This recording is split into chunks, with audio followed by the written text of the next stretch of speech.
Have you ever heard of the Lost City of Atlantis? This legendary island, said to be an advanced civilization that vanished into the sea in a single day and night, has captivated explorers, historians, and dreamers for centuries. But where did this story come from? Was Atlantis a real place, or is it just one of history's greatest myths? Let's dive deep and uncover the truth behind this ancient mystery. The story of Atlantis begins with the ancient Greek philosopher, Plato. Around 360 BC, he wrote about it in two of his dialogues, Timaeus and Critias.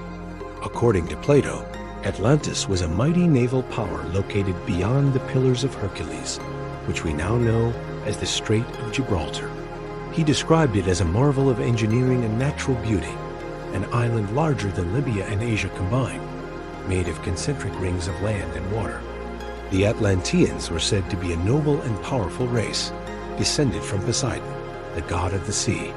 Their capital city was a utopia, rich in gold, silver, and other precious metals, with magnificent temples and palaces. Plato's account is incredibly detailed.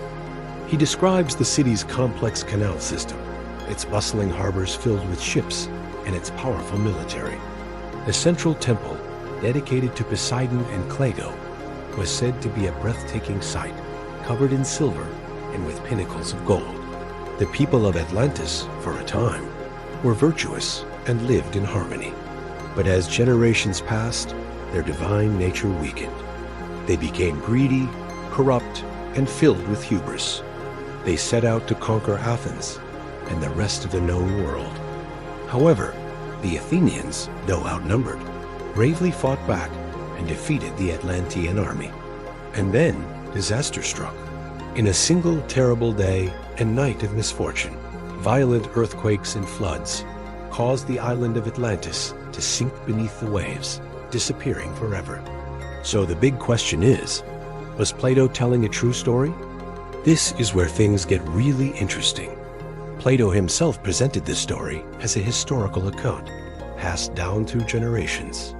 But many of his contemporaries and later scholars believed it was a fable, a cautionary tale he created to illustrate his own political and philosophical ideas. Think of it as a way to talk about the ideal state versus a corrupt one. The noble, modest Athens represents the perfect society, while the wealthy, arrogant Atlantis represents the dangers of imperial ambition and moral decay. The story serves as a powerful warning. Even the greatest civilizations can fall if they lose their way. For over 2,000 years, most people thought that's all it was, a story. But in the late 19th century, things changed. A writer named Ignatius Donnelly published a book called Atlantis, the Antediluvian World. Donnelly argued passionately that Atlantis was real, that it was the cradle of all human civilization, and that its survivors spread across the globe, sharing their advanced knowledge of agriculture, architecture, and language. He connected Atlantis to everything from the pyramids of Egypt to the Mayan culture in Central America. His book was a massive bestseller, and it single-handedly revived the search for the lost city. Suddenly, everyone wanted to find Atlantis. This sparked a treasure hunt that continues to this day. People have proposed countless theories about where Atlantis might be. One of the most popular and scientifically plausible theories points to the Greek island of Santorini, which is actually called Thera. Around 1600 BC, a massive volcanic eruption blew the island apart. This was one of the largest volcanic events in human history. The eruption created a giant caldera, a huge crater that filled with seawater, and triggered enormous tsunamis that would have devastated coastal communities across the Mediterranean. The civilization that lived on Thera was the Minoan civilization, one of the most advanced of its time. Archaeological digs on Santorini have uncovered the remarkably well-preserved ruins of a Minoan city called Akrotiri. This city had multi-story buildings, paved streets, and incredible frescoes, vibrant wall paintings, showing a sophisticated society with a strong connection to the sea. The eruption buried Akrotiri in ash, preserving it like a time capsule, much like Pompeii. The timeline fits, the cataclysmic event fits, and the advanced seafaring culture fits. Could Plato's story of Atlantis have been a distorted memory of the Minoan eruption, passed down through generations for over 1,000 years until it reached him? It's a very compelling idea, but Santorini is just one theory. The search for Atlantis has taken people all over the world. Some have suggested it was in the Atlantic Ocean, near the Bimini Islands in the Bahamas, where underwater rock formations, known as the Bimini Road, were once thought to be man-made.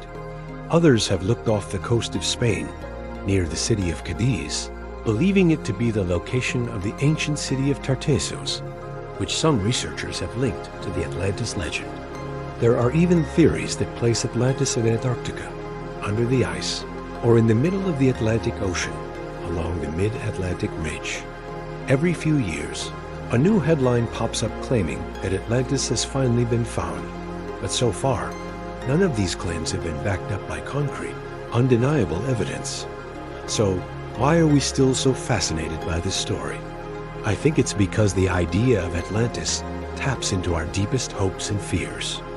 It represents a lost golden age, a perfect world that was tragically destroyed.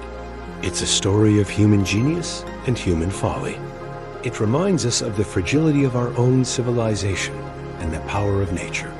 The search for Atlantis isn't just a search for a lost city. It's a search for knowledge, for answers about our own past, and for a bit of magic in a world that can sometimes feel too ordinary. Most mainstream scientists and archaeologists today agree that Atlantis, as Plato described it, likely never existed. There is no geological evidence of a large continent suddenly sinking in the Atlantic Ocean. The story is almost certainly a myth, a powerful allegory created by one of history's greatest thinkers. But that doesn't make it any less fascinating. The legend of Atlantis has inspired countless books, movies, and adventures. It continues to push us to explore the unknown depths of our oceans and the deepest mysteries of our past. Whether it was a real place that inspired a legend, or just a legend that feels real, the story of Atlantis endures.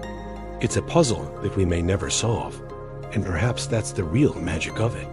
The mystery is what keeps us searching, dreaming, and wondering. What do you think? Was Atlantis a real place, or is it the greatest story never proven? Let me know your theories in the comments below. Thanks for watching, and if you enjoyed this journey into the past, don't forget to like, subscribe, and hit that notification bell so you don't miss our next adventure. See you next time.